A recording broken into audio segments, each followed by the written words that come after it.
Go. Hello, everyone. You are listening to Video Gabecast Episode 8. I am Gabriel Theme. Joining me this week is Argus. I am here with words. And Ryan. Hello, everybody. Newcomer.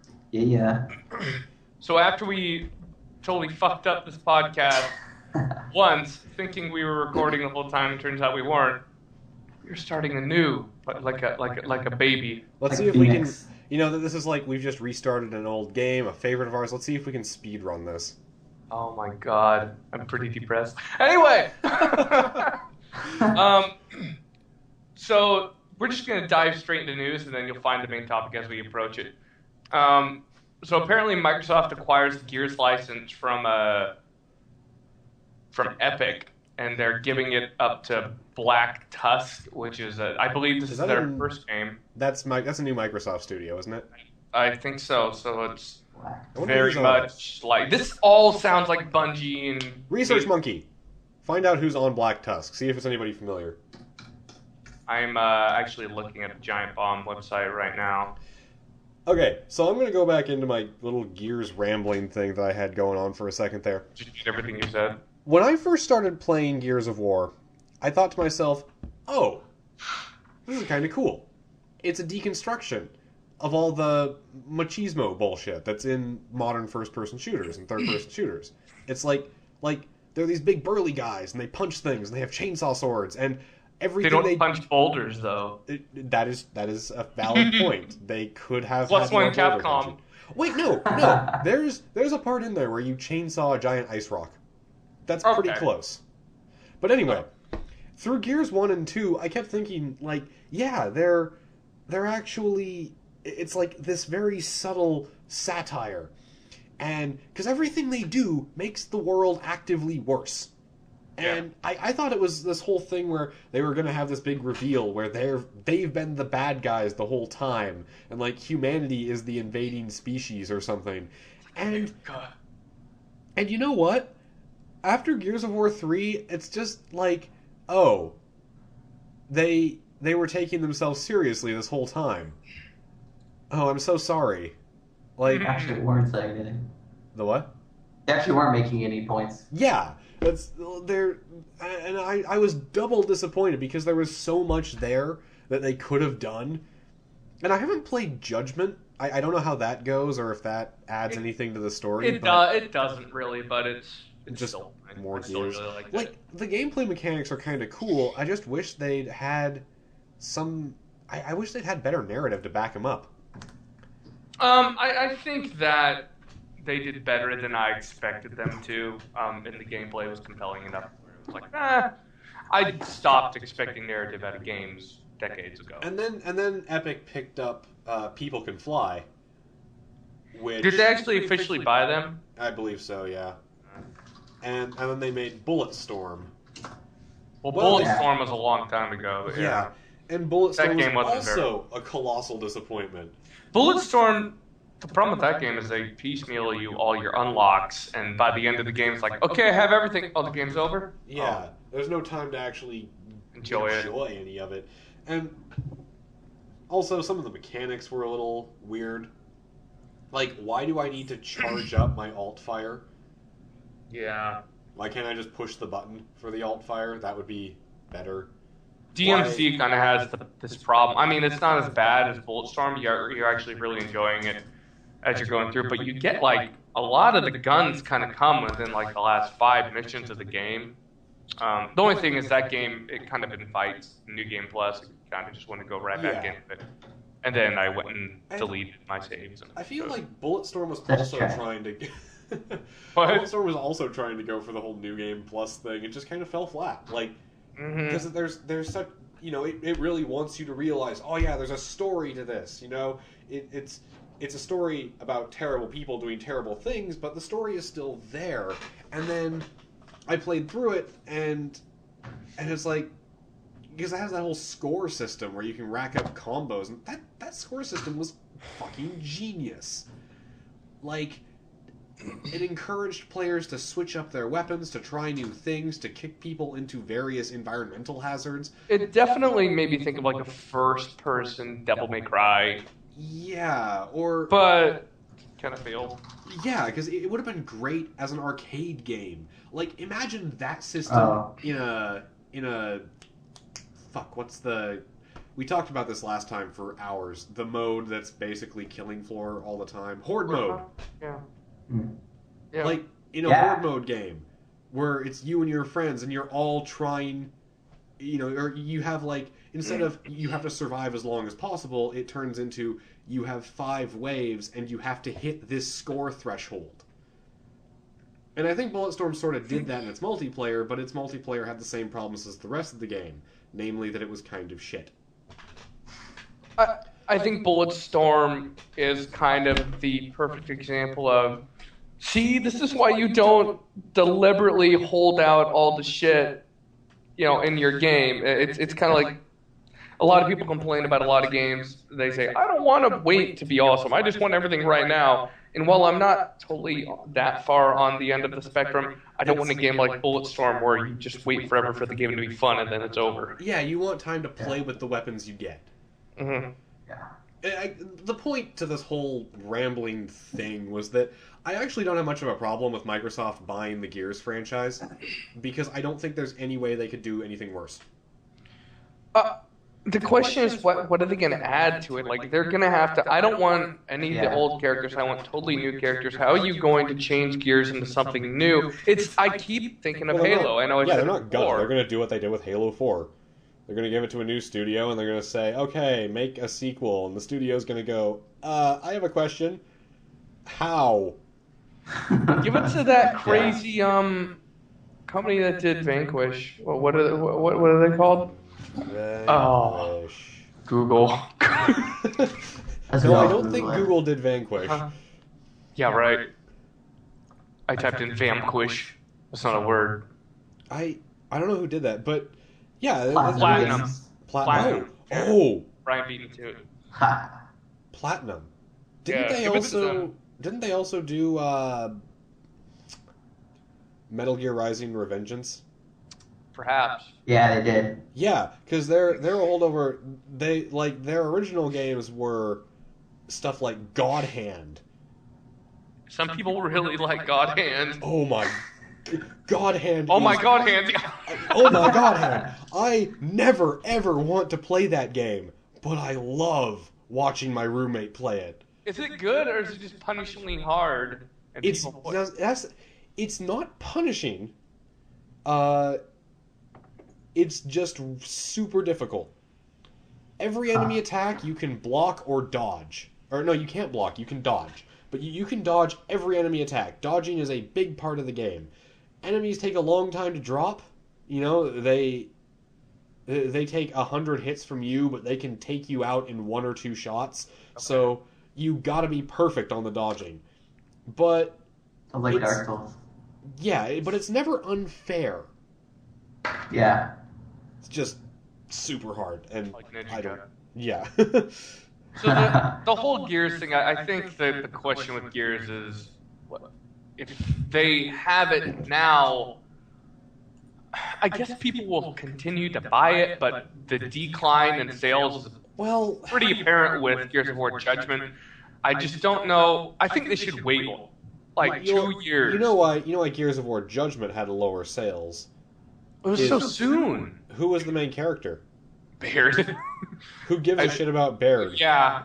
Oh, yeah. Apparently, there are a lot of people that actively hate Baird. And really? Not just that. Like he's designed in a way that doesn't appeal to their target audience, which is, and I know this is going to sound kind of dickish of me, but the target audience for Gears of War can best be summed up as dude bros.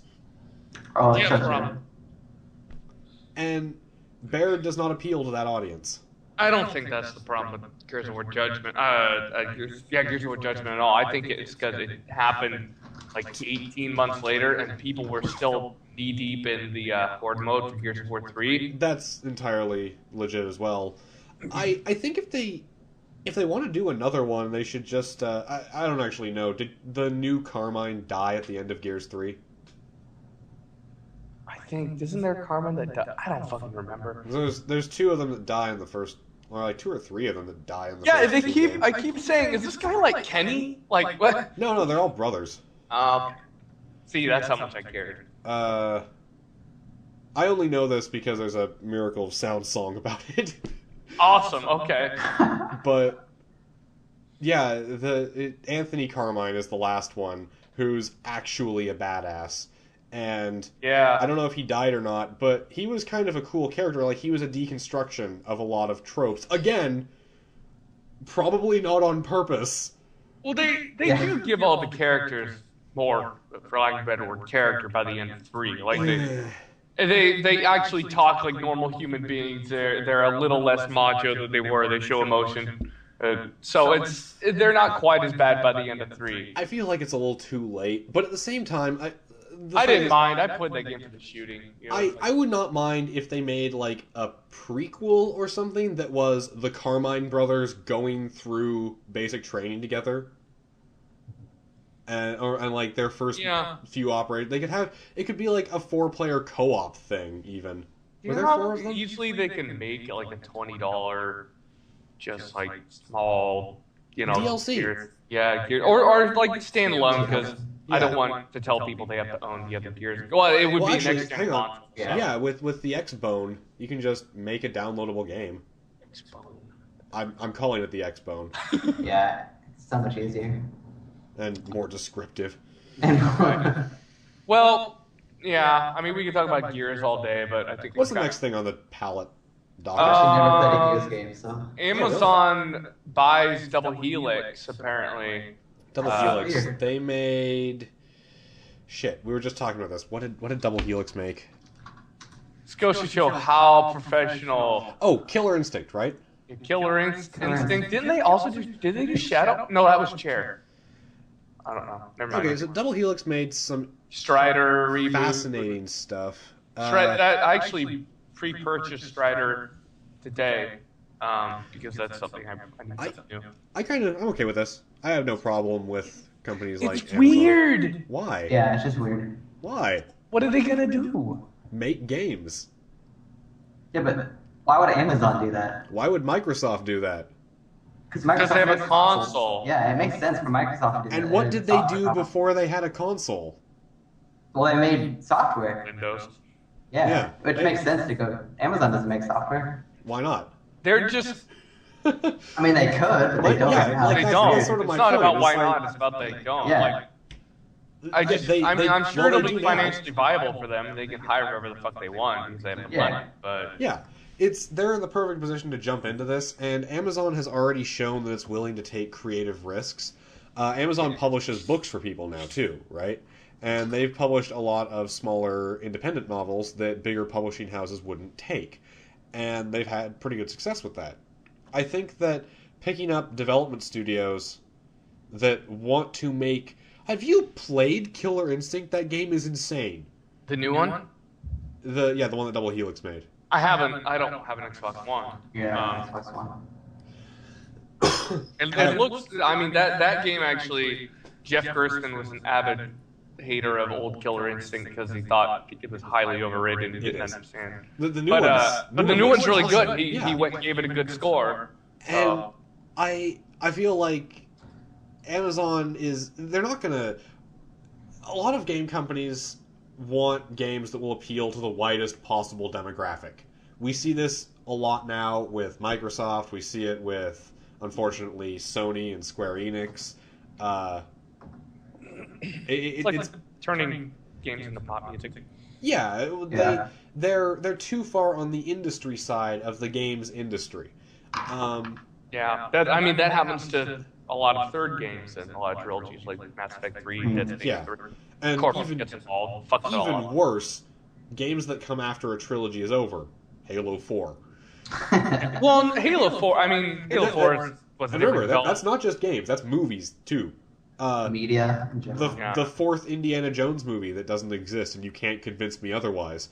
Yeah, that movie sucks. The prequel Star Wars films. Well, those are kind of different things because it was like the team was so different. Yeah. That fourth Indiana Jones movie. You get what I'm going for here. Yeah. Corporations do not trust the people on the lower end of the ladder and try to fuck with everything to make more money. But- Whereas they would make that more money by leaving them alone and letting them do what always worked. And we've seen this with, Yeah. for example, Disney and Marvel.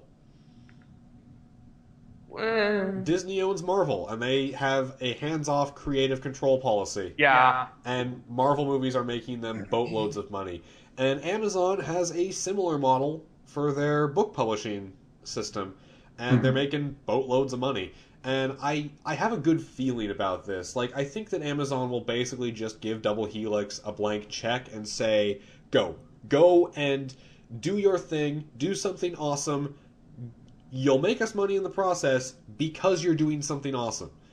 I think Amazon knows that if, like, they look at other companies and they see the new Gears. What the fuck was it called? Judgment. Yeah. They tried to pump out another one too quick, and they tried to have that had a lot of publisher control on it. They shot down a ton of ideas during production, and as a result, we got a substandard game that nobody bought. And I think Well, Amazon I think certainly I actually. learned.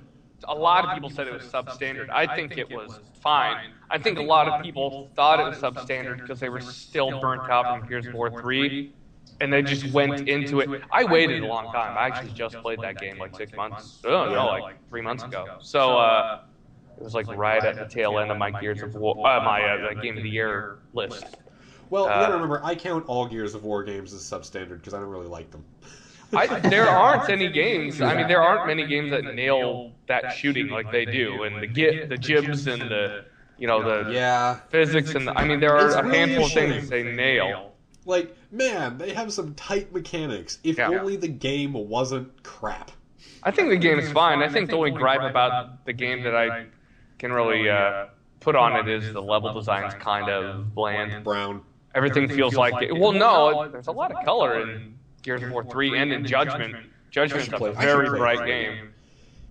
Huh? 1 and 2, it was all brown. It was gray, yeah. and They also fixed a lot of that, but I can't even remember where I was going now. you can also totally tell, like, okay, there's no suspense. There's parts of that game where it's supposed to be suspenseful, where you're walking around, it's like, okay, we could be ambushed at any second. Oh, look, chest-high walls, this is where the combat happens. That's fine. I mean, That's, they know exactly what they're doing, and we know exactly what they're doing. And if you don't like it, then it's not for you. that was one of the things that made me think it was satire. It was like, they cannot possibly believe this is good level design. The level, yeah, and I think that's why you almost could avoid the single players and just play Horde, because the level design in Gears really takes away from it feeling organic, because it's just, hey, look, this looks like a warehouse.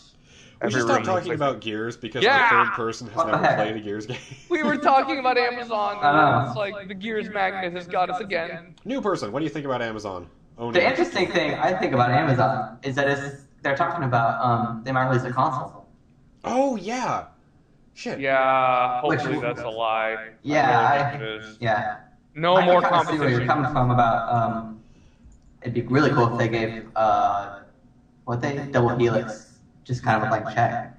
And I can kind of see them do that since it doesn't seem like their business model would be really set up to, develop software. Yeah, they're not really much for the oversight part of the... Yeah, I cannot believe Amazon. that'd be weird. It would be weird, and it would Yeah. be crazy for them to say, we're going to go into this market now. Yeah. No, I Seriously. guess it's bad hard. now, but remember, again, that's how Microsoft got started. That, Not as a but company, but that's how they dove into games. They're like, yeah, we're making a game console, and everybody was like, but you make software and computers. Which, come to think of it, when Sony said, yeah, we're making a game console, everybody was like, but you make Walkmans. Yeah, that's a good point. well, here's Nintendo the made thing. watches. Back then, there really was only one hardcore game console, and that was the PS. The PS1 and the PS2. They knew exactly what they had to stand up against. Amazon's going to have to be. No, because at the time, if I recall timeline order correct, PlayStation 1 came out shortly after the Nintendo 64, And then It was more PS2 era. Yeah, and then the PlayStation 2, Xbox, and GameCube all came out around the same time. But they knew fucking Nintendo wasn't going to do shit to them. I mean, Really? Because that was like... I've read Microsoft. And 64 was not a smash success. I mean, it did pretty well, but... Yeah. It was actually bigger in America than Japan, as a result of Nintendo trying to take more of the American audience. The GameCube didn't do as well in America because Nintendo purposefully tried to make a console that would appeal more to the Japanese market because they knew what Microsoft was planning because Microsoft asked them about it.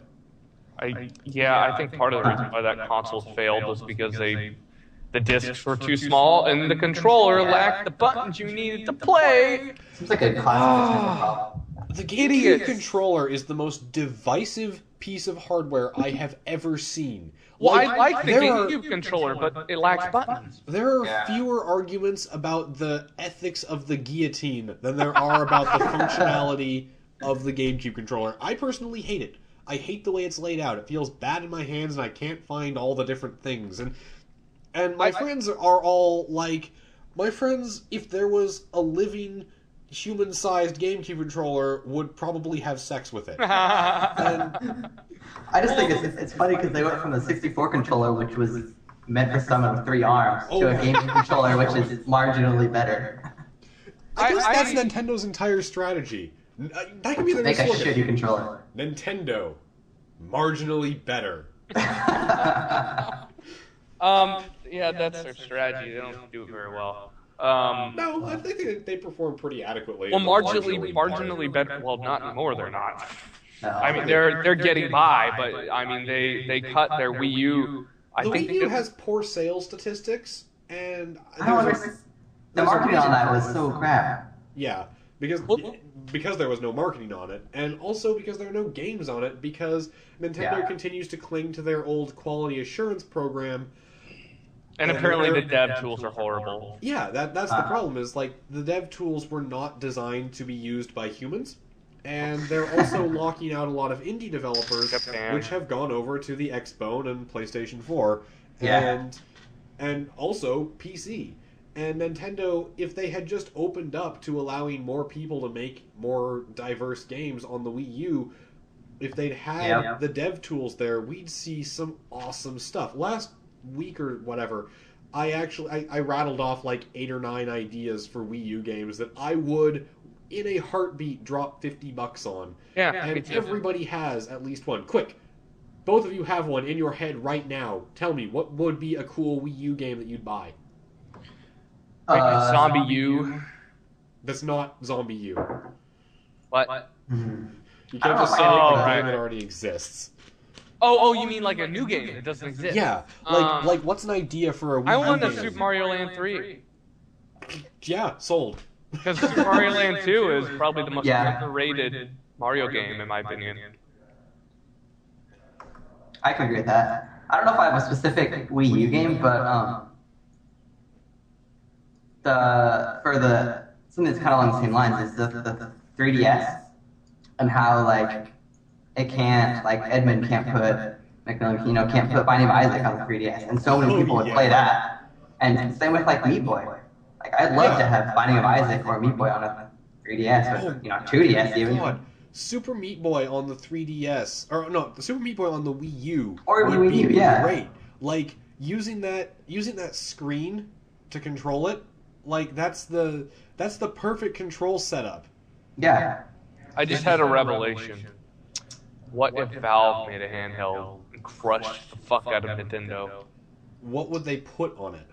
They could just allow you to play a lot of those games that you currently bought. Now, granted, like an NVIDIA, like a Shield. No, I mean like a handheld like that allows you to communicate with Steam, so you can play. Can you play Steam games on the Shield? I don't fucking know. You can just play Android games. I don't know. I wouldn't care. If, I'm not talking about like a streaming device. I'm talking about own the Binding of Isaac on Steam or whatever. I mean, so now you can play it here. Like Binding of Isaac is a smaller game, but even newer. Yeah, you wouldn't be able to play Battlefield 4 on a handheld. I mean, I'm being realistic here. You know what? I actually don't have Binding of Isaac installed right now, but I've played it a lot. It takes up a good amount of memory. It's really inefficient. Yeah, but Yeah, here's the deal, though. What you're asking Having for is storage more- is not hard. It's just Nintendo Yeah. and Sony are fucking retards. No, not storage. It takes up a lot of RAM, Yeah. and a lot of processing power. And what you're That game was basically made in like asking- a month. Yeah. Literally, I'm not exaggerating. It was. I'm really looking forward to their next game. Oh, I can't wait. Mutants. Yeah, I got a lot of problems with Binding of Isaac. Really? I really like the art style and I love the grim tone, but for directional shooting and no controller support, I kind of say, oh. You know what you might like? Check out Our Darker Purpose. Okay. Yeah, that game's like same thing. Oh, I Yeah, think I very saw that similar. on Steam recently. For directional shooting, but it has two things that make it superior to Binding of Isaac. One, Boobies? no. Oh, fuck you then. We can still make a better game. Anyway, go on. Controller support. And two, a roll. Huh. Okay. And yeah, that's Binding of Isaac. The only thing I ever wanted to be able to do was dodge roll. And Yeah. now I can. So let's move on to the next news story since we've talked that. Ooh, do I get to pretend to be a war correspondent now? We'll do the Eve thing after I'm saving Eve for last. You for last. Hopefully this next news story doesn't pull us towards the Gears of War again.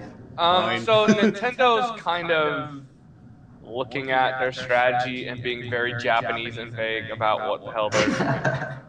Well, I don't want to sound racist, but Japanese Well, you're too companies- late because you just uttered that sentence. Well, Japanese companies have been known for kind of saying, here's 1% of what we're doing, and it's a public statement, and everybody else is reading it and going, what? That tells us nothing. Well, Yeah. Japanese companies and a lot of mega corporations do this, where they will just release a fraction of their strategy. Japanese companies are just honest about it. They're honest about saying nothing in this statement. Yeah, they say like we're gonna go for this. It's like, okay, but what about the other 9/10 of your company? We're not telling you. Yeah. Oh, okay. Well, what did Nintendo say? I mean, didn't they just basically say mobile's a big thing? So I'm literally going to read a few bullet points straight off the Giant Bomb news page, Sure. which could be plagiarism. There's no massive press cut coming to the Wii U yet. The Wii U's gamepad is becoming a more important part of its games, not less. Well, that's Nin- good. Nintendo Network ID is coming to phones and tablets, but not full-fledged That's games. stupid. Yeah, well, What does that mean? So I think the rumors that are going around is that Nintendo might be making very, very small, demo-esque kind of games, and it's kind of like, hey, if you like this here, go get a Nintendo console. They will not be, they're not giving up on their consoles. They're not making mobile, like full-blown mobile games. So wait, they're using the mobile platform to do tech demos? This is all rumors. This is all rumors. Do not- No, that's part of their release thing, but that's kind of cool. if It's that's all it what says they're is the doing, Nintendo because- ID network is coming to phones and tablets. It does not say anything about games, but a lot of people The Nintendo ID system is broken. Maybe they're working to fix that. That'd be nice. they need, and I don't know if this will happen now or maybe the 3DS will, and their future handhelds will boom again, but they need to make a phone that comes with some kind of controller thing you stick the phone into. You know that's a thing, right? Like the No, I know iPhone they already- have that kind of stuff for Apple and stuff like that, but Yeah. Nintendo's known for making their own hardware, and they don't like to share. Yeah, that's true. And the fact that the Wii U and 3DS is around, they're cannibalizing each other. The sales are split to a point where neither is really doing quite the way they want it to. 3DS But is Mario, pretty amazing. I don't know what you're talking about. huh? The 3DS is the best-selling handheld in the world. Oh, okay. What's the competition then? Please tell Well, me. that's sort of the point. There is no competition. It's like it when That's there's why dog shit in the movies, and they're like, "Hey, Scary Movie 8 is #1, America, yeah." What? Why are you bashing the 3DS here? What's your problem? No, with I it? don't. That's I like the 3DS. I think Nintendo is in a bad spot because they have two consoles out that are really cannibalizing, and if They only don't- one but existed, they it don't would cut into boom. each other's markets. Huh? Like, they don't cut into each other's markets, though. The 3DS is clearly a handheld that's meant to be taken around with you, while the Wii U, despite its more But they're portable splitting up the internal games nature, between the consoles. I think if really? all of the Because games lived what's on been one released console. for the Wii U that could have been on the 3DS? We've just been talking about how the Wii U has no decent games. Like, what potential games for the Wii U could have gone on the 3DS that we wouldn't have hated? Oh, you're making me look this up. If you have to check, you don't know. Well, I don't remember Wii U games. I remember hearing about them on the Bombcast and saying, Do you really want to play Super Wii U mini games Lite on your 3DS? That's not the actual title. That's just what I figure it sounds like in my heart. Game sounds terrible. Yeah, that's what I was saying. I still think they're cutting into each other. It's okay to be wrong. You know, the Wii U actually has a really cool mini game. I've played this over at my friend's house with him. It's an Animal Crossing mini game where 3 people have the Wii controllers, and they play as little animals and they have to run around the map and try to pick up candy. And then one person has the Wii U controller, the big thing, and they control these 2 dogs that are supposed to chase people down and pounce on them. And you control each one with a different thumbstick. And so you have your own little window centered on where you are, and it's really kind of a fascinating game. Like, great little mini game. Shows off how arcade potential the Wii U has, how much arcade potential the Wii U has. I'm giving up on Googling. You're still trying to find games? Well, the problem is it's hard to find just a 3D a Wii U list without also jumping into Wii U lists. And I'm then calling this one a victory for me. we will table this for later. You've won this. You've won this battle, but not the war. I still think there are certain games that people are buying the Wii U for. Not a lot. Probably. There's Wii U. They could put Zombie U on the 3DS. They could cut down those graphics to make it work on the 3DS. Well, they could, but they're not. In subways, And that kind in of- Japan, in subways, people would play that game. Well, yeah, but you're kind of killing your own argument here. It's like they could do it, but they aren't. And They would if there weren't 2 consoles. No, Imagine if every fucking No, thing that that's- existed that's on the Wii insane. U came out on the 3DS. quick I mean, those question. games are already fucking 720 or whatever they are. What game just came out on Steam that you bought again, despite owning it for the PlayStation, Wii, and microwave? Probably Resident Evil 4. There you go. I just got given that as a gift by someone. Really? And- Not me. Yeah, not you. And that game is everywhere. How many times have you bought it? Like 6 or 7? I think if they It kind of kills the argument again. I think if they made it so that all of the Wii U, the Nintendo online games that you bought, like all your NES games and old shit, if they would make that carry over to new consoles, Oh, yeah, that'd be apparently great. it all lives on one console. Yeah. So That's people insane. have just stopped buying into it because they're like, fuck it, I'm not buying this again. Yeah, like, can you imagine if Steam games were tied to your PC? Yeah. Shit. I think Nintendo, considering Japan is like super technological, there's certain companies that don't know shit about online infrastructure, and Nintendo is one of them. Like they're Well, there is- so behind. There is a reason that they have their online... Okay, no, not that. But there's a reason they have their ID thing set up the way it is. It's just a dumb reason that doesn't really matter these days. Anyway, I know I come to Nintendo's defense a lot. I think they made a dumb decision releasing the Wii U without more dev support. But I don't think that the 3DS and the Wii U are cannibalizing each other's markets. They're aiming for very different markets. So are you saying that the Wii U would not go up in sales if the 3DS wasn't a thing? Yes. No one would. Yeah, I can There would agree. not be any more units bought if there was no 3DS. I think there might be fewer units bought. What? Yeah. How does that make sense? If If there was no 3DS at all, that did not So if there's exist, no and people 3DS, wanted to... if if you people- haven't spent the last year enjoying your 3DS and the Wii U comes out. No, I'm saying if the 3DS never happened, period. Yes, that's my point. Like, the 3DS and the DS in general put a lot of faith back into Nintendo. That they can do good hardware, that they can make good games, and have... The original DS is different because that was around for during the Wii's lifetime when they were... Yeah, okay, but the 3DS too, even. It's a good example of how Nintendo can make good hardware and make good choices with their dev support. The 3DS has great dev support, and there's a lot of battery life games. on that thing is horrible. Sure, but I'll give you that. But it's put a lot of faith back in Nintendo, and I think that might have contributed to some people saying, "Yeah, I like the 3DS. I'll try the Wii U." I think if the 3DS had never existed, if we had just gone from Wii to Wii U, people would have been saying, well, the Wii had a bad launch lineup. The Wii didn't have a lot of hardcore games. They didn't have a lot of what I wanted. I don't think I'm going to go for the Wii U for a while. I'm going to wait and see. Yeah, I can't imagine anybody buying a 3DS and saying, I want another Nintendo console. Just doesn't make sense to me. I feel like I would pick a Nintendo console. So what you're saying is that the 3DS and the Wii U have different markets. No, I'm saying that people are going to buy one Nintendo console and stick to it.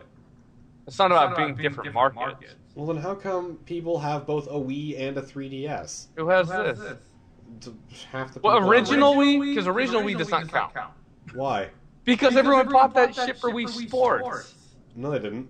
They did. Look at the sales of even the most successful Nintendo games. They don't even come close to Wii Sports. Wii Sports is the best-selling game in the world because the Wii is one of the best-selling consoles in the world, and Wii Sports was bundled with every console. Their software did not do well on the Wii. Wii Sports only counts because it came with everything. That's like if you said that... I don't know, like... Yeah, but how many Halo. people that bought Wii's continue to buy a shitload of games for it? Lots of people. That thing was the Wii Sports machine for tons of people. Yeah. People that didn't even play games. So to compare the Wii to the Wii U is... That's the most condescending attitude I ever hear about the Wii. It's like, oh... Well, I never said they're it's not not real being games. realistic. Most of the people Like, they're that not buy complex or deep games, which is why, one of the reasons that I think the Wii U has a lot of potential, because it's got the hardware and the processing power to put out some more complex and intricate games. I'm not saying a lot that of the people Wii didn't refer to have as some good hardcore games. things. I'm saying that a lot of people that bought it didn't care. I'm not sure what you're saying, because the original argument that I had was that the Wii U and the 3DS do not cut into each other's markets. That's a different topic. But the That point was of the original topic! That No, was I the know, topic but from now 5 you're minutes ago. moving into something else. I'm not moving into something that... What are we moving into? My point is that people that I own a 3DS warned you at the start of this. People that own a 3DS don't feel like they need to buy another Nintendo console. Especially a not in 3DS? this economy. Do you own a 3DS? No, but Well, how do you know? I just can't imagine anyone doing that. Why would you need more? If you have a 3DS, why do you need more Nintendo? I can't imagine people getting married, but that happens all the time. This money is not just showering down from the sky, where people say, "Ah, why not?" That's what I say every time people get married. Yeah, right. Tell me about it. Sorry. Weird. I'm operating on sick logic today. Look, Look, indeed. the point that I'm getting at here is that the 3DS and the Wii U are different things. They fulfill different purposes. The 3DS is for lighter games. Even the bigger, like, RPGs, stuff like Fire Emblem that has more depth to it, it's still not a graphically intense game, and it's meant to be played by yourself. On the go, also. The Wii U has more processing power, it's for bigger games, and stuff that you can play with other people in the room. It's got that arcade feel to it. It's got that social gaming aspect, like board games. The 3DS is portable. The Wii U, it takes a home console thing. The 3DS is actually mostly what they're marketing in Japan, and they've got a lot more games out in Japan that will probably never be translated into English because that's where they're selling. Whereas the Wii U is a console aimed at Western markets because we've got the home space to put that in there, and the 3DS, while it's still selling well in America, isn't meant to cut into the Wii U's market because the Wii U is meant to fill a different role. The problem is, like you said, they don't have any goddamn games for the Wii U that are worth playing. No, well, they have a few, but not enough. Not enough to justify buying that machine. Yeah, like Zombie U, I guess. And like I kept rambling on about, they totally could have my money if they just made some awesome games. If they made that game where, if they made Dungeons and Dragons U, I'd play that. Yeah. And Nintendo continues to not have third-party support. Yeah, that's been their problem since the N64. Yep. And they always do some dumb shit to fuck it all up. Like it saved the game industry. It brought the game industry out of the crash in the 80s during the Famicom and Super Famicom eras, and their protocols on quality control were admirable, and they totally helped get us some cool games probably a decade or two before they otherwise would have existed. It's obsolete now. Yeah, I just think they really need to establish what their audience is now. Yeah. The Wii knew what its audience was. Say what you will about its games, the Wii knew its audience, and it did a great job of hitting it. Oh, the 3DS knows its audience too, but... Well, the Wii... What were you saying? I'm going to quote Jeff Gerstmann. He said the Wii was a console that was right time, right price. Can't remember how he said it. But it was like right time, right price, and it was cheap. It was before the other big console releases. And say what you will, that console would not have boomed without Wii Sports. I mean, it would have done okay. And the other Wii arcade games that are not hardcore titles, the games that are, they're just popcorn games. They're fun, but they're casual. A lot of people like games that are relaxed, and it brought a lot of people into the market. It's just they didn't really move software on that thing. They did, a few games did okay, but even like Nintendo games did nothing like their Wii Sports. Yeah, although, what you have to remember, though, is that a lot of the people who bought the software for it, some people say, oh, there's a new Mario game, there's a new Zelda game, gonna pick those up for the Wii. But, because that's what they do. But then there were other people who, bought the Wii, my grandma is the perfect example of this. Bought a Wii for Wii Sports, and then was out at Target one day and said, oh, this is a game for the Wii. I'll try this. And later, calls me up and was like, do you like Zelda games? I don't know. Why, Grandma? I'm playing this one, and it's really fun. How come you haven't told me about these before? Because you're my grandma. I think what was she playing? Twilight Princess? Is that the one on the Wii? Wind Waker. Before Skyward Sword. Well, Wind Waker was on the GameCube. But Wind Waker was on Wii U. No, we don't know what we're talking about. We're going back and forth. Next thing. What else have we got? Yeah. Anyway, so I'm just gonna kind of wrap up that whole Nintendo thing. They're saying a lot of vague stuff about mobile stuff, and there was originally a news story. Yeah. So I don't know. I think they're on. I think if they're going to use mobile devices to do tech demos, that's a good idea. That sounds so cheesy and hokey. Yeah. Like Switch and Bait almost. Well, they can show off their game without having to. They can show off their game to people who don't have the platform. They can say, "Dude, check out how awesome the next Metroid game is going to be." Oh, you don't have a Wii U? That's fine. You can try it anyway. Maybe you'll like it. Maybe you'll buy a Wii U for it. They need software for that damn Wii U. Yeah. Okay, although, if they make a Metroid game for it, I'll probably buy it. I think they could do an amazing job with a Metroid game given the hardware they have. Maybe it's just because I only like old Nintendo, but every time someone says, hey, they should make this game for the Wii U, I go, why not for the 3DS? Yeah, that's fair. Well, I don't know. A Metroid game, okay. I like that map on the second screen. Forget that Other M existed, and look at every other Metroid game. And, the one for the GameCube had amazing visuals to it. And the big screen effect was, I think, seeing it on your TV seeing the bigger picture was really important to that. The art style was really great in that game. I didn't like the game, but I loved the way it looked. Even today, it looks pretty good. There was a handheld Metroid game, wasn't there? It's like Metroid Hunters or something. Well, there's tons of. It's Metroid Fusion, like the Game Boy. Yeah. There was tons of handheld Metroid games. There was one that was like a first-person game though that tried to emulate the one on the GameCube. Oof. Yeah, that was And scared. It was bad. It wasn't very good. It hurt to use the controls. First-person shooters on a what's the word that we've been saying like 80 times a minute? Handheld. First-person shooters on a handheld just don't work. It can work on the Vita. Yeah, but who cares about the Vita? I love my Vita. I would love the Vita if I could afford it. Yeah, I can agree. They're not. Oh my God, Sony, they're idiots.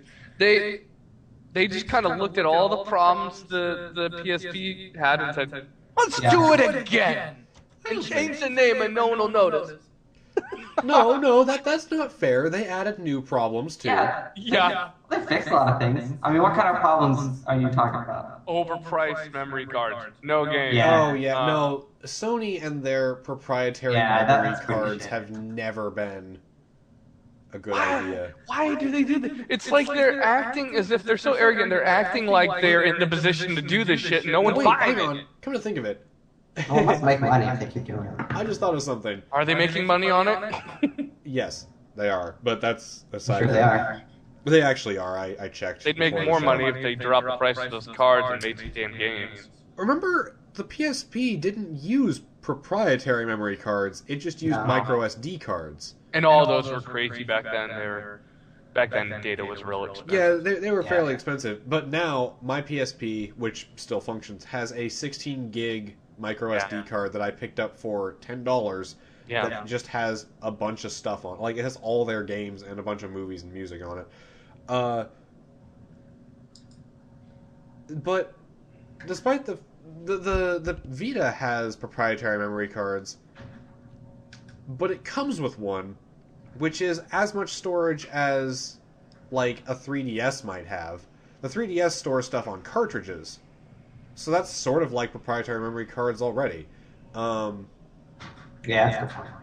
And like even the Xbox 360 has quote unquote proprietary memory because you can't put in a regular hard drive into that.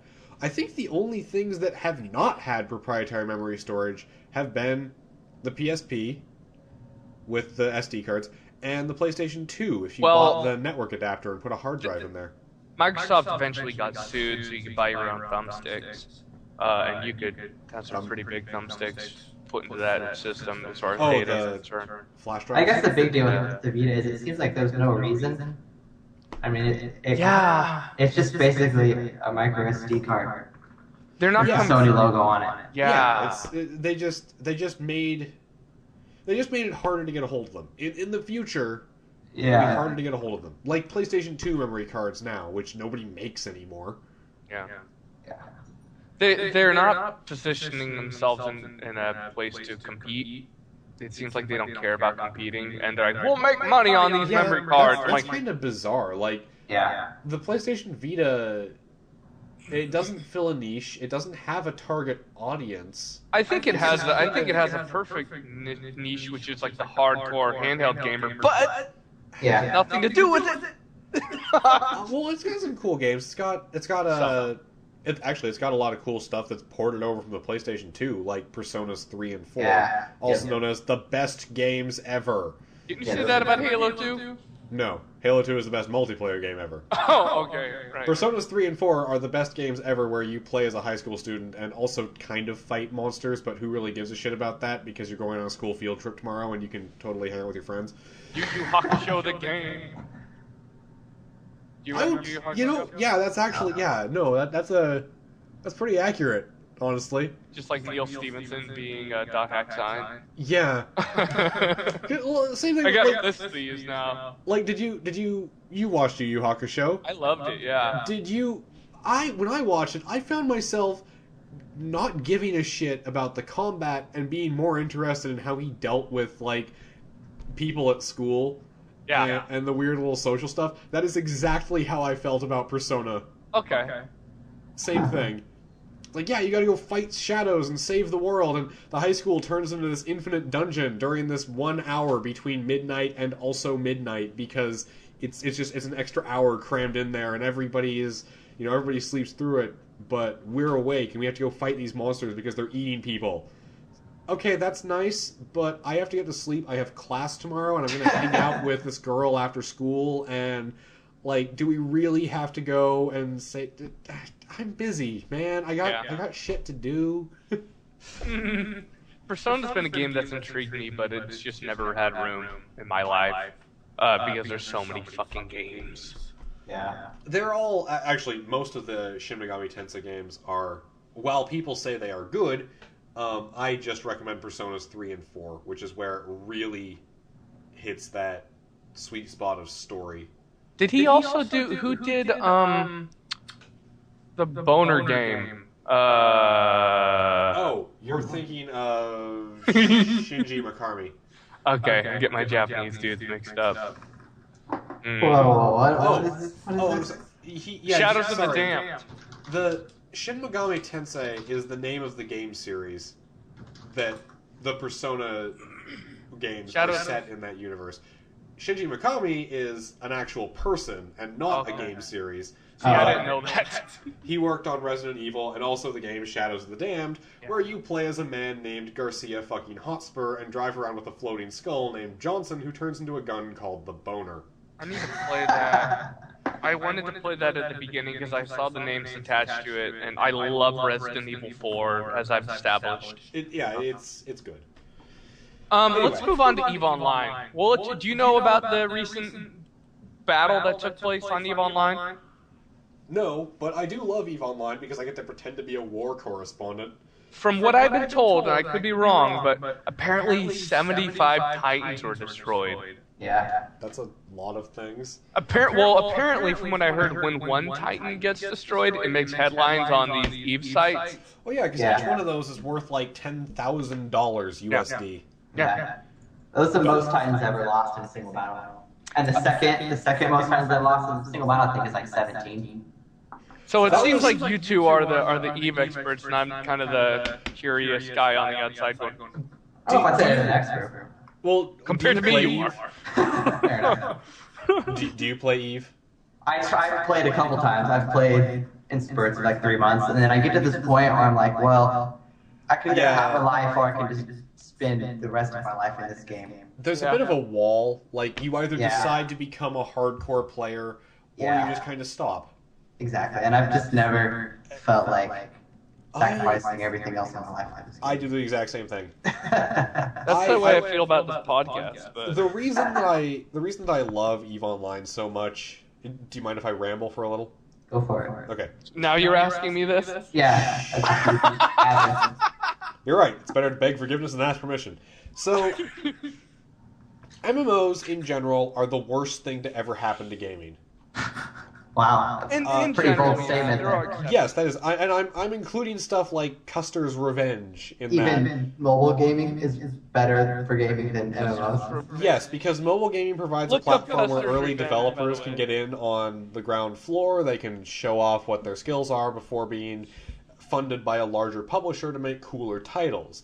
Or it can give them an infusion of cash to make the indie games they want to. Like FTL started that way. One of the publishers, or one of the devs for FTL originally worked for Rovio doing some Angry Birds expansion. And then that combined with Kickstarter money turned into the coolest space roguelike ever. But that's not my point. Mobile gaming is fine. EVE Online is amazing because every other MMO has a problem with it. And that problem is that, usually they're fantasy MMOs, although there's all sorts. Star Wars The Old Republic falls into the same trap of, you're supposed to be playing out this story. There's all these NPCs that are giving you quests, and they're saying, oh, we need you to go and just save the king and fight this dragon and take down this one Sith Lord who's causing problems. And you go and you do it, and you're like, you triumph, and you and your friends have saved the kingdom, and okay, great.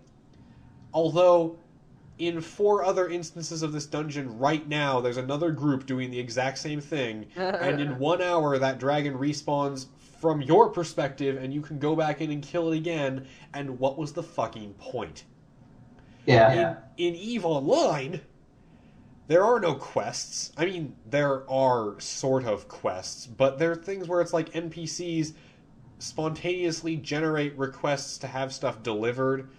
Most of the game is an economy, and that's all numbers. And numbers, although they're given context by the fact that there are spaceships, numbers are just numbers, and players can manipulate numbers, and everything is player-driven. I don't know what the company makes EVE is, but they're moving towards a situation where players control the whole game. Yeah. They've been in that position. They fucked up the economy by destroying a lot of shit, and Yeah, and it's this brilliant idea where stories come out of EVE Online that matter because the players did it. And it only happened once, and if you were involved in it, you are part of it. You are part of this history now. Whereas in other MMOs, you just do a thing, and then you do the thing again next week because you're grinding for loot.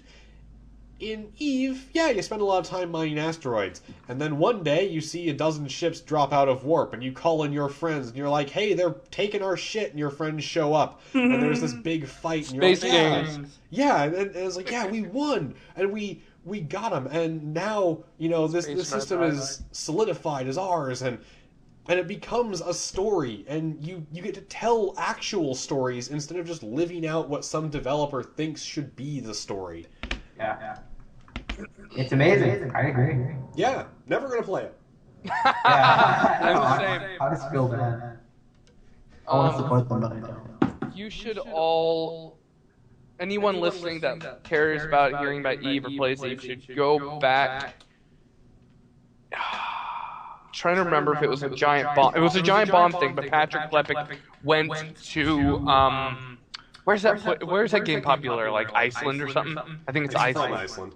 They have a big festival, and he went to that and talked about it a lot on the podcast. The currency in EVE, the ISK, which stands for Interstellar Credit or something, is actually the abbreviation for it. ISK is the abbreviation for Iceland's currency, the Icelandic Standard Kroner. I did not know that. Now you know. That's an interesting piece of trivia. I And think knowing is half the battle. Did you know that CCP that they made, CCP makes EVE, they started out by making a board game and sold that to fund. just like Nintendo. Yep. What board game did they make? I have no clue. Because I ran into them at PAX a while back. CCP. Some of the guys from it, because they were showing off the EVE card game. Oh, huh. And my friend and I we were talking to one of the devs for it, and we played it, and they actually got swamped, and we ended up helping them out with demoing the game to new people, and they paid us in a box of cards. And in retrospect, going back and looking through the game, the first time you play when you don't know what you're doing, it's really awesome. And then you play again, you've picked up on the rules, and you realize that it is completely broken. And it really disappoints me because I love card games. I play a lot of Magic. Yeah. And I wish there had been an EVE card game so I could sort of get into the universe that I care about but don't want to be a part of. Yeah. I haven't played a card game since Star Wars cards. Ugh. Wow. Have you guys played Hearthstone? Oh, hey, an actual video game. Yeah. Is this a card game podcast? I'm in the wrong place. I love Hearthstone. Go ahead. Tell us about Hearthstone. You want to know about Hearthstone? I don't know what to say about it. I mean, it's just... What kind of game is it? It's a card game. You've never heard of Hearthstone? I've heard about it, and then... Oh, wait, I think... It's Blizzard's I checked out digital trading when card game. card game. Yeah. It's really good. I mean, I don't know what to say about it. What's the focus on? Is it tactical or strategic? What's the difference?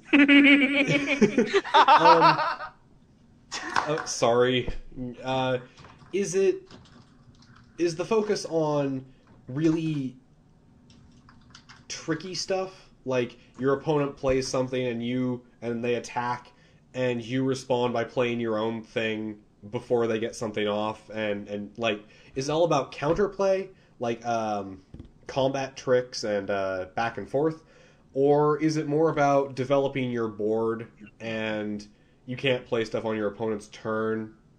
It's kind of a mix of both, but leaning more towards developing your board and not Okay.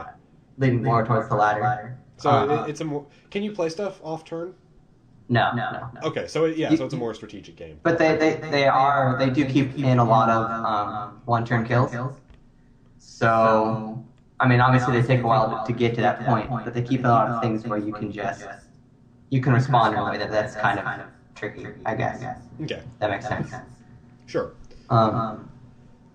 Yeah. So, how's the progression system? How do you earn cards, I guess? It's okay. It's so I don't know how I feel about it yet. It's really mobile, and it's not really pay to win, but you can pay to buy packs, obviously. And they have it set up where it kind of takes, I don't know the exact math on it, but it takes a while to actually play the part of the game that's fun.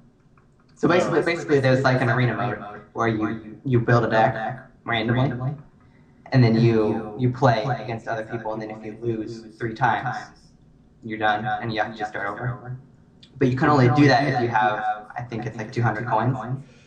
Oh, so And you can only get cool. coins So, by paying, or just playing against like your friends on computers or whatever. so when you say free build a to- deck randomly, is it like drafting?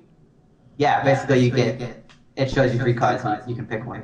Okay, and does it like then pass into your opponent or something, or? No, it's just you. Okay, well that's still.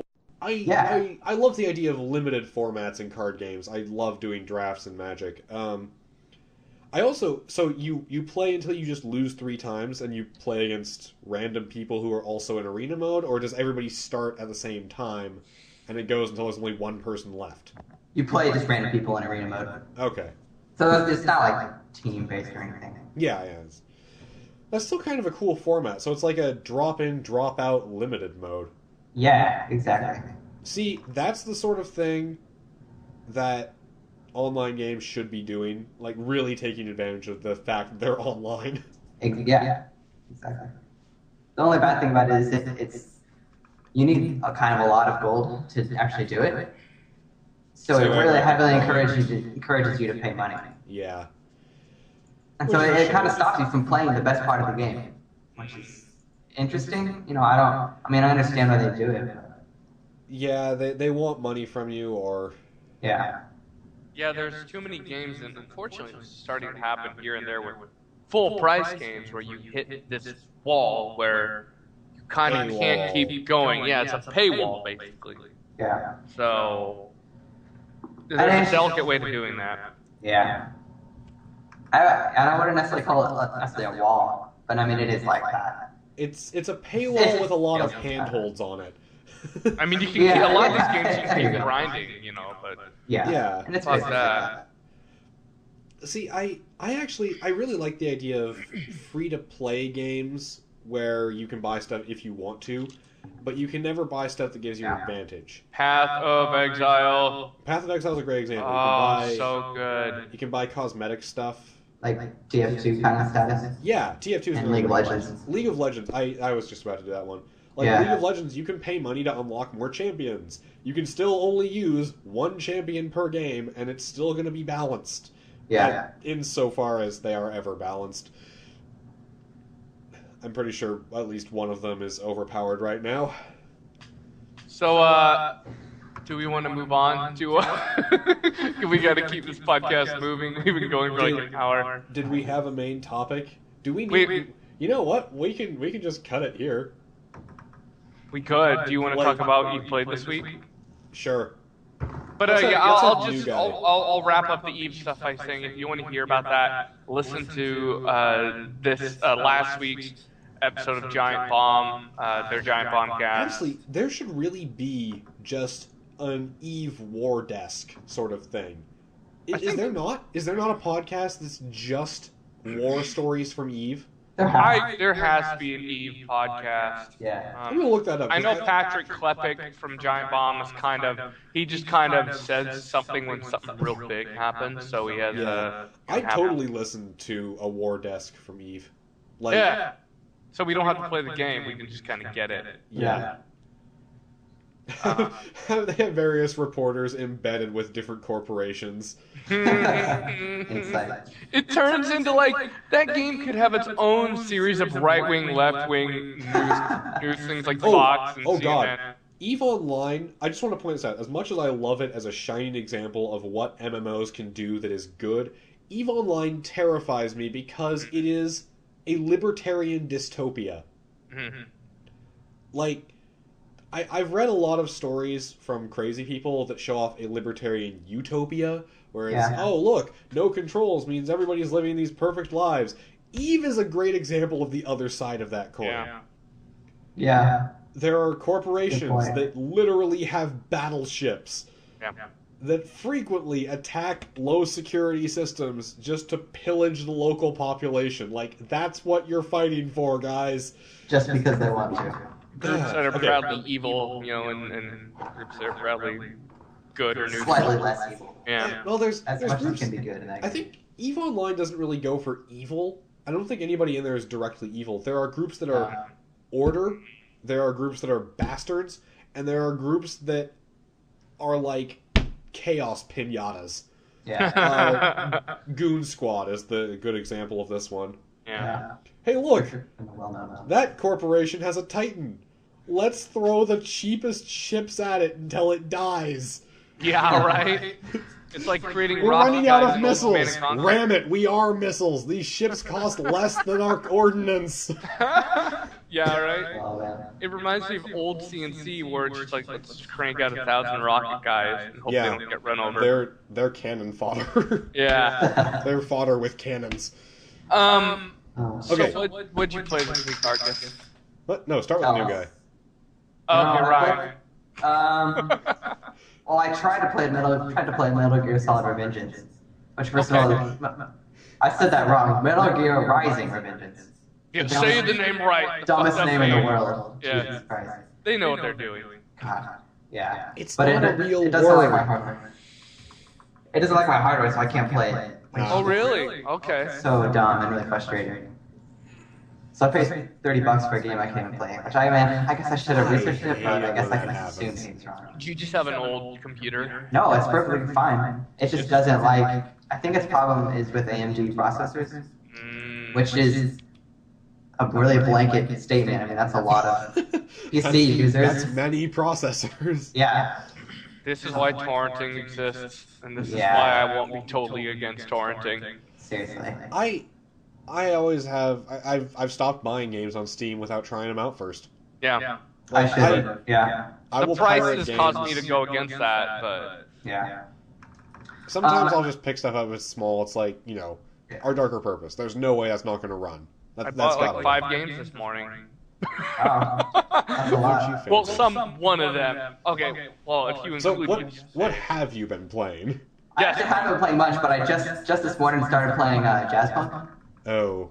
That game, they give that a 5-star on Giant Bomb. Which so far it looks 5 stars out of what? 5 out of 50? 5 out of 5. They do a 5-star scale. Well, I disagree. so far it looks really fun and interesting. But you don't like it? I don't like it. He hates art. Hey, no. I would say I hate derivative art, but I know for a fact this person had no idea that 30 Flights of Lovin' or that other one existed. So it's not like a copy, even though it looks like a very similar style. I just don't like jazz punk because of its humor. Yeah. What about It's it? not funny, or... It's just not my style of humor. It's like less Office Space, more Anchorman, I guess. Oh, I like Yeah. it. Actually, that's a bad example because I find So a lot everybody of will love. I find a lot of bits from Anchorman funny. I just don't like the movie itself. Really? It's more okay. Well, it's a more comedy. like You can only give it so much credit. it's more like one of the scary movie things, or where it's like it's a conglomeration of references and jokes are just packed in there, but none of them are very good. Yeah. Well, most comedies are not very good. Here, let's be fair. Some comedies are pretty good. Very few comedies are very good. Accepted. I weigh that The movie on a movie scale. Accepted. That movie is better than a lot of Why comedies. are we talking about movies? I don't know. Yeah. Right. So, game you were talking about, whatever it was. Jazz Punk. Yeah, Jazz Punk. I just got into it. I haven't really started playing it. I mean, it's pretty good so far. But I don't really have any opinions or anything to talk about it yet. Oh. But that's really about it. I mean, I haven't really played much this week. That's gonna be my story too. I did play Nidhogg with my friend a little bit, which is Ooh. amazing. I love Nidhogg. I want to play Nidhogg, but is that local co-op? Yeah. Dickheads. I think it has both. I don't know. I played it local. Yeah, I wish It's I not, had. it's not local only. You can do it online. Okay, good. Okay. It's just it has local if you want it, which I do. Little samurai gun on my ass. Oh, that game. Nidhogg looks great. I really want to play it. Yeah, I like those melee combat multiplayer games, jumping around all over the place. I might wait for a sale. Isn't it like still super cheap? It is, but I'm It's always going to be super cheap. Yeah. Well, I'm. Wait for a sale so you can save $1. Hmm? You're gonna wait for a sale so you can save $1. Yes. Yes. Well, it's not It's that. 50% off. Now it's only $3. If I had no games to play, I'd buy it immediately. But it's a combination of I'll just wait because I have plenty of time. I could have seen that. Well, if you're done, then maybe I'll talk about what I've played. What have you played? What have you Dave? been playing? I've played a little bit of a lot, if that makes any sense. That's not a game title. I've just been picking up games and saying, and stopping. Yeah. I played 10 million, said this is a neat puzzle game, and then, Oh, that. yeah, 5 minutes later, I'm just not a puzzle game guy. I love columns. It's a little bit like Puzzle Quest, only worse. Yeah, it's fine. Some people really like it. It's not for me. What else? I'm actually going to go to recent on my Steam library, so I'll find out. I played some VVVVVV this morning and just said, man, the music in this game is incredible. That's 90% of why I'm playing it. And then, God damn it! Rage quit! That's how quick I turned on that game. I love the graphics, I love the music, but it's fucking hard, and I'm bad with keyboard. But it's great. You know, if you have that Super Meat Boy kind of patience, then go for it. I played a little bit of Guacamelee. That is a beautiful game. How is that? Is it good? It's It's beautiful, but it's pretty and it's not awful. It seems like a game for kids. Yeah, Because the combat's just not that engaging. yeah. The mechanics are solid but boring. Yeah. is it like Shank? Shank seems more A involved, I little think. bit. No, it's about the same. Well, Shank is not as. I've never played Shank. I hear Shank 2 is better, but I don't know. I haven't played Shank. It looks good, but the combat in Shank seems deeper than what's going on in Guacamelee, because there's no guns in Guacamelee from what I can tell. Just punching. Yeah, just punching and throwing the dudes around. It's fine. It's like I said, it's a beautiful game. I like the music a lot. If you're a guy that just wants to experience a game for its aesthetic and sound and visuals, then you'll enjoy it. But if you need to be engaged, if you're ADHD like me, maybe not. But yeah, I don't want to say anything bad about it because I like the way it looks. Another game that I like the way it looks, that's not English, but whatever. Paranautical Activity. Paranormal. This game is fucking hard, but I love the way it looks. Yeah, I love how that game looks. It is absolutely gorgeous. The glow around the grenades when you throw them, and the And pixels. it's absolutely a bullshit game. Yeah, it's so irritating. Like most of That's it, pretty cool. most of it's okay. It's like it's difficult, And then you meet anything that fires those fucking white seeker projectiles that will follow you around, but you can't see behind you because you're in first person, so they're gonna hit you. And, like, what are you supposed to do? Trail them into a wall? They turn faster than you. There's nothing you can do once those are on your ass. I don't like any of the guns in the game either. That's another problem. What do you like? They're just they suck. They're not good. But the cool thing is they have a character who has a bow. His name is David Bowie. David Bowie. Yeah. Let's see what they did there. So it's randomly generated. Yes. Yeah, the levels are. I think it's worth it. None of the weapons felt satisfying. No, they didn't, and they all had an extremely specific purpose, which I've seen in some games before. But since they're so specific, it's just hard to do much of anything with any of the characters you choose, because each character has their own weapon. I almost feel like it's a game that's meant to be 4-player co-op, where everybody has a specific purpose. Yeah, you're right. Oh, you're the tank. Okay, you go first in this like heavy room, and we'll stay behind you and put down suppressing fire. Oh, you're the guy with the crossbow that can one-shot bosses. Okay, we'll cover for you while you charge up and take him out. Oh, you're the guy with the machine gun and the laser. You know, you're on damage duty. Yeah. But you can only have one at a time, so what's the point? Yeah. I mean, the guns don't even look satisfying just from watching it. No. It's a game, I feel like it's a great start, but I think they really need to just keep patching stuff in. They need to keep patching. It need and the music. The music is fantastic, yeah. The music starts out fantastic and very quickly drives you insane. It does kind of get old, yeah. Do you guys think that, because it's voxel-based, isn't it? Yeah. Yes. Do you think the voxels are necessary? I like the voxels. I feel like a lot of games just kind of throw in voxels nowadays. I don't think they're necessary. I think they do a much better job than most with the voxels. They're bigger, so it's not that bad, and you can't like chunk away at stuff, so you don't end up with that really dumb looking terrain where you just like carved out a chunk of something. It's not bad. Yeah. Like it has its own aesthetic style and it totally runs with it, and that's cool.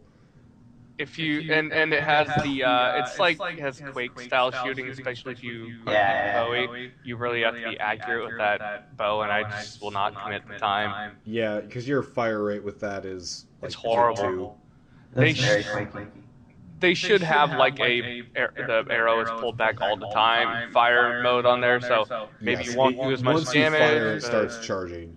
Yeah, you have to charge that fucker up every time. And they use the Binding of Isaac kind of level design where you, even though it's first person, you're just kind of, you go into a room, there's a couple doors you can go through. And there was a game like this that was coming out. I can't remember what it's called, but it looked very familiar to this. And I think so many voxel-based games now. It's it wasn't voxel-based. It was just a first-person shooter with the bright graphics, like sort of neon stuff. Mm-hmm. It just looked better. Blood Dragon, is that the Far Cry? It was not Blood Dragon, although that wasn't awesome. I like Blood Dragon, not as much as some, but it looks amazing. The music in that game. The music is amazing. That's always the first thing I go to with games I really like. The music. Trying to describe the plot of that game to somebody, I was like, so what are you? Well, you are Rex Power Cult. I'm sorry, I'm who? Rex Power Cult. Oh, God. Is that hyphenated? No, one word. Okay, well, what am I doing? Well, you're a Mark IV Cyber Commando. Stop. Fighting dinosaur dragons. You're fighting dragons. Please stop. On an island with a mad scientist and an evil commander who's trying to nuke the United States. Oh my God, stop talking. And you're trying to find an ancient magic weapon called the Kill Star so that you can laser his dragon in the face. Why won't you shut up? And very endearing, like, you know, white soldier, black soldier dialogue, you know. Oh, yes. The dude that's just a very stereotypical black G.I. Joe kind of character, which is my favorite character in the game. Cop movie. Anyway. What have you been playing, Argus?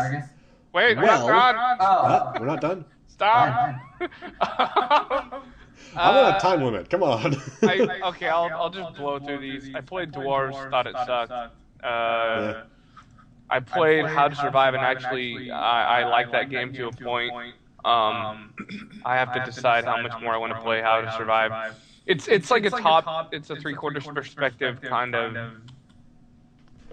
like Diablo kind of look to it, but you can use it's more action-based. You can use a controller and just kind of hammer that button, so you're not clicking around like crazy. I enjoyed it. There are so if you hit a dude, it'll give you like an A button prompt if you're using the controller to finish him off, and you do like suplex the dude or like cut off his arms and cut off his head. Just some really satisfying finishers in that game. It's all right. You have to worry about hunger and thirst and all that shit. So I've been leveling all the stuff that says make this slower, so I don't have to deal with it. Anyway, I played that, and I beat Devil May Cry again. All of the gameplay is on YouTube now, so you can see that whole game on YouTube, me playing through it. I love the music, I love the characters to a point. I like how Dante is a character that just doesn't give a fuck and then ends up showing his more... they do, well, the new Dante... I'm sad that they had to make a new Dante, but they kind of redeemed him by the end of that game. And I was very firmly anti-new Dante when they first I actually went through and I watched all the cutscenes for that game, and the way it ends is pretty fantastic. Yeah, the ending is way more interesting than I think Devil May Cry universe has been before. I just kind of feel like he could have been... It could have been more mature. Yeah, like they tried to make him mature by having him swear a lot and not give a shit about anybody. Yeah, it feels like that's not maturity. No, that's like that's what a 14-year-old goth thinks is maturity. Yeah, I concur. That's kind of the way I thought. Like, there's just one part where him and Virgil are going back and forth. He's like, "I'm better looking." He's like, "I'm smarter." And then he's like, "I got a bigger dick." And I'm like, literally, it's what he said. It's like it's almost funny. It's the kind of thing that would make me laugh when I heard it. Yeah. And then stop and think, Yeah, it's a game. I do like the storytelling in the game and everything. It could have been better. It's really hampered by how juvenile they make the dialogue and everything. If they had some of that, like, silly stuff mixed in with more mature, like, witty banter as opposed to that banter, like, that would have been cool because it could have had a contrast. We could have seen Dante being less of a toolbox, but... Well, it's not just Dante, like everybody in the game talks like they're 13. Like, even Mundus, who's like a 50-year-old dude is like, he says, "Me, a god, versus you, a piece of shit." And I'm just like, what? Wow. Yeah. That you're a god and you can't come up with anything better than that? Yeah. Nothing that, they don't sound like thespians. Okay, they sound like... Good word. Huh? Good word. Yeah. So anyway, I really like that game. They do some things really well, but it's hampered by the immature nature of it. I really hope they grow up by the next one, because I'm going to play it regardless. You know what? Same problem I had with Bulletstorm. Just saying dick tits a lot does not make your game mature. Storm was so crazy I didn't mind the immaturity in that game. It was like whatever. I wouldn't have minded it if it just went all out on the crazy, but then it had that darker subplot, the darker plot, where your character is a depressed alcoholic who accidentally killed all his friends because of his hopeless quest for revenge. Like, that right there, that's the plot to a Western. I'm pretty sure that was the plot to True Grit. Yeah, they kind of derailed the storytelling they were trying to do by... They really hit on it hard enough. Well, I think that's basically for me. I think if I were to score DMC, I would definitely give it a 4 out of 5. The immaturity and the annoying, like, going back and forth between enemies that require a specific weapon. Yeah, that was bizarre. It's annoying. Like, it's not... in some games, that sort of thing encourages you to use different weapons, to mix it up. Yeah. Like, you see a guy, okay, that guy has a shield, I'll use my gun that bounces off walls and hit him from behind. You know? But you can't pull back the camera far enough to see that it requires a different weapon about to come down on you. Devil May Cry did a different thing where it's like, okay, that guy has a blue shield, I must use my blue gun. Not, I have an option, a way to work around his defense, but instead, I have a requirement, I must do this. Mm-hmm. Yeah, it would be less annoying if I could pull the camera back and know what's going on around me. But the fact that you can rotate it is helpful, but you just don't know there's a guy coming behind you. The red guy is about to hit you while you're attacking the blue guy, and that's why I did the playthrough on easy, because I didn't want to die 1,000 times while I'm being recorded. I beat most of that game on hard the first time I played it, which shows how much time I had on my hands then, and don't now. So anyway, Argus, games? I have been playing 3 games. Our Darker Purpose, I've already talked about. Is that like the Binding of Isaac yes. thing? Okay. I can't really tell you anything about it, aside from the fact that the story is kind of fascinating to me. Is it better? Do you think I should play that if I didn't like Binding of Isaac? Did you think the story in Binding of Isaac was kind of bare bones and silly? I don't play games for story. I mean, if a game man, it's supposed to be like that. Well, yeah, but the Binding of Isaac was a story told in pictograms mostly.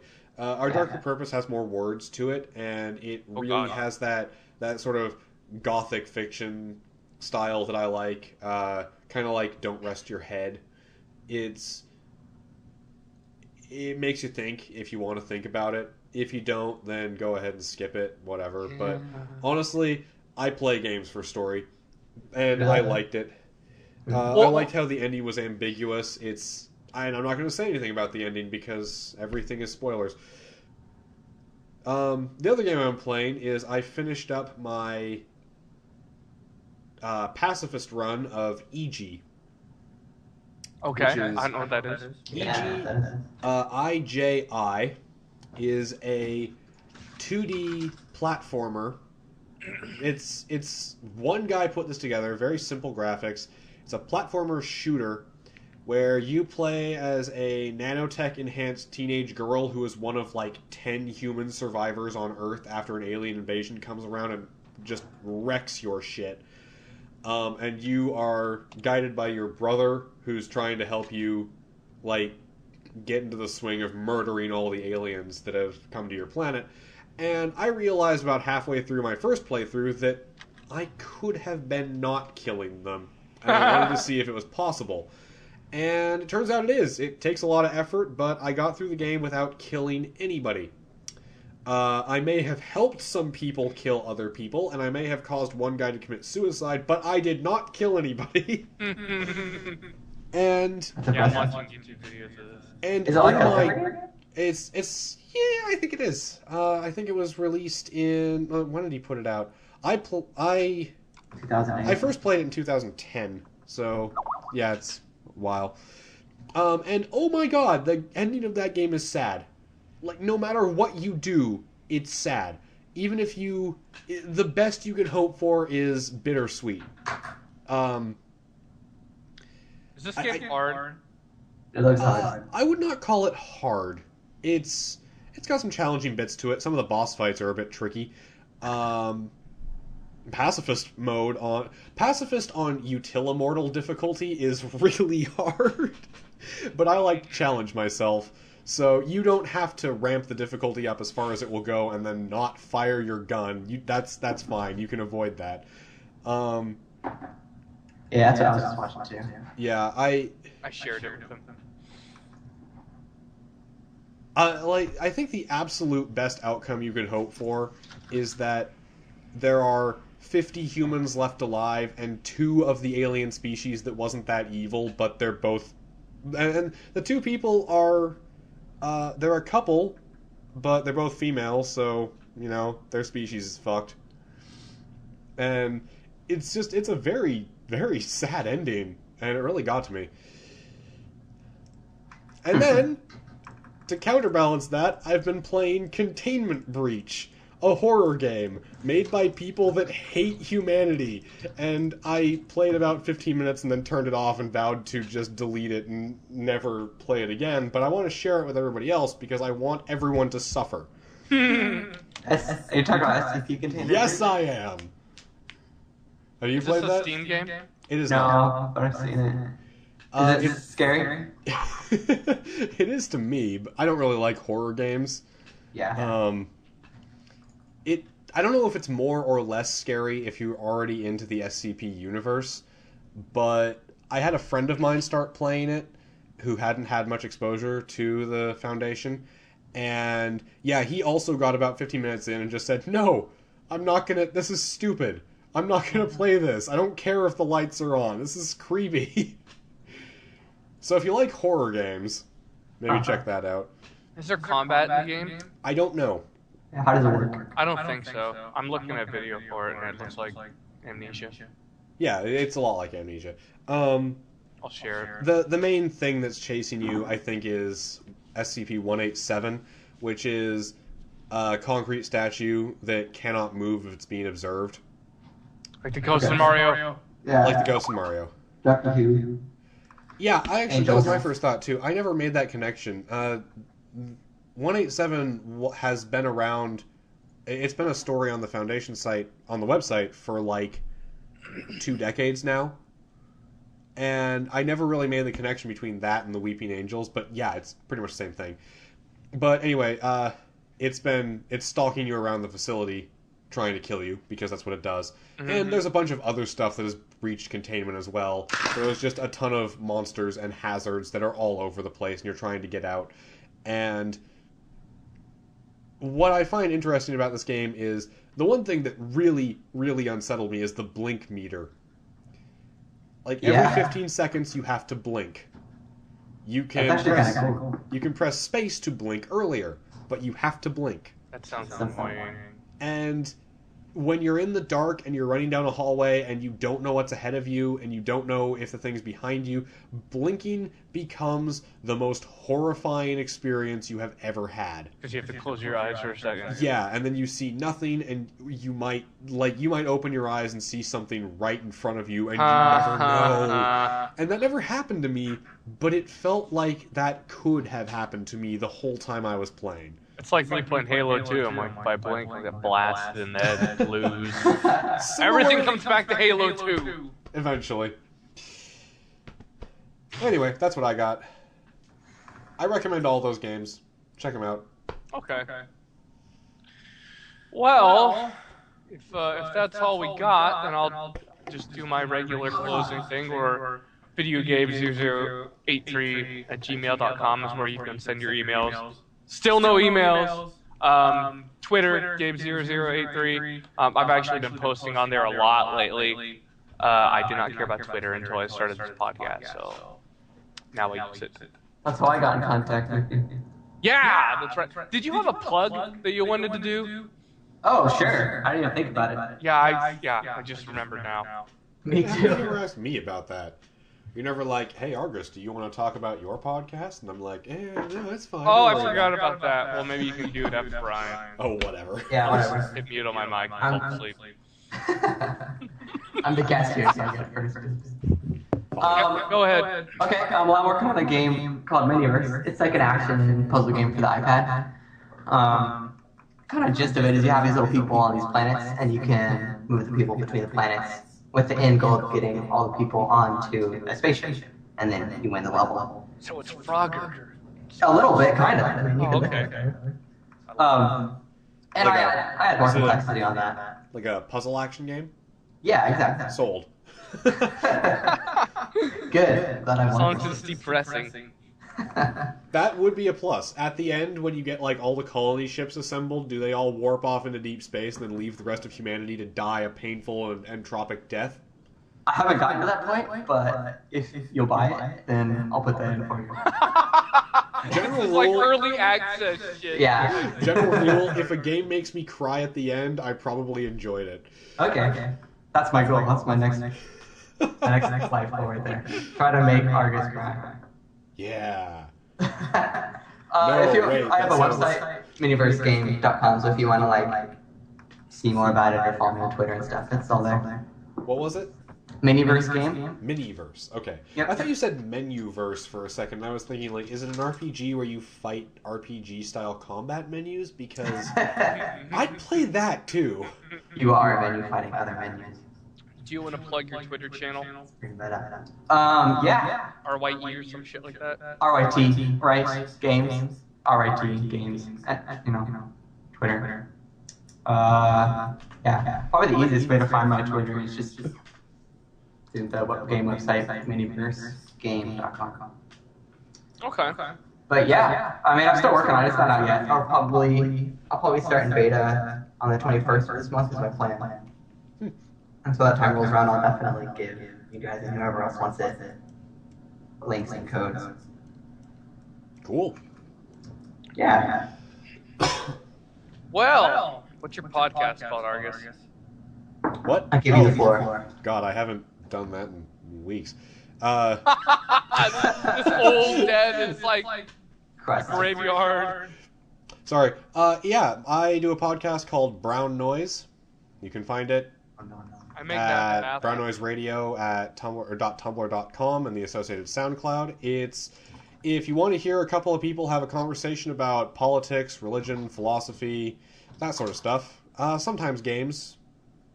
I talk a lot about RPGs there. Last time we did this, we had a 15-minute conversation about which religion would be which kind of chair. It frequently goes from, like, deep discussions of whether or not the NSA is ethical onto deep discussions of which kind of chip is the best.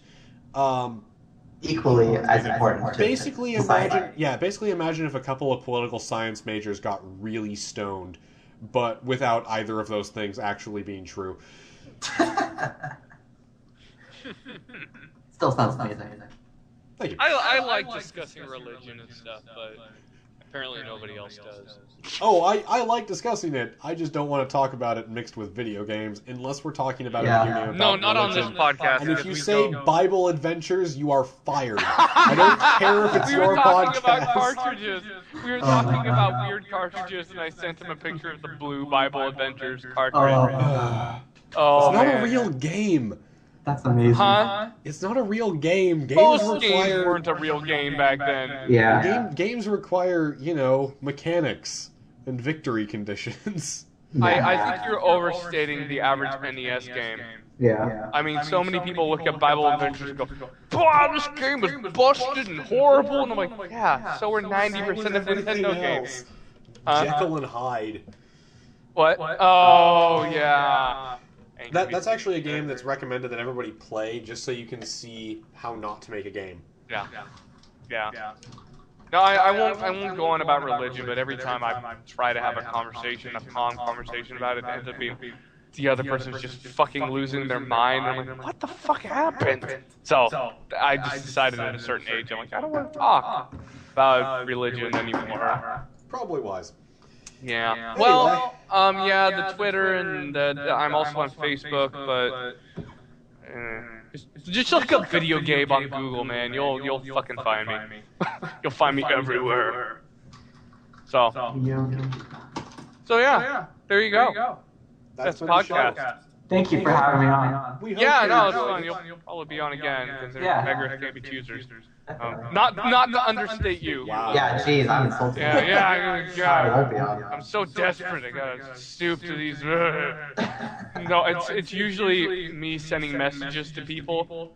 Hey, do you want to be on the podcast? And then like them not saying anything and. Yeah, I mean, hey, you have me on here, so that's a certain level of desperation right there. Well, I actually wasn't commenting on the fact that you did that the other day. I'm commenting overall, it takes a very brave person to show up to me and say, "Hey, would you like to talk?" Why, yes, I would like to talk. I really don't. As long as people can talk and actually know and play video games, I'm dreading the day when I get somebody on here and they don't fucking play games and say they do. That's gonna be scary. That'd be weird. Well, we all play different games. I mean, we spent half an hour today talking about Gears of War, and one of our people does not play Gears of War. Yeah. I don't play Gears of War. I beat them all. Good All right. Well, I'm done for the day. No, we must talk about Gears of War for another hour. And then talk about Halo 2. Okay, no. That's All right, for the guys. podcast. This is horrible. Goodbye, everyone. See ya. All right, bye.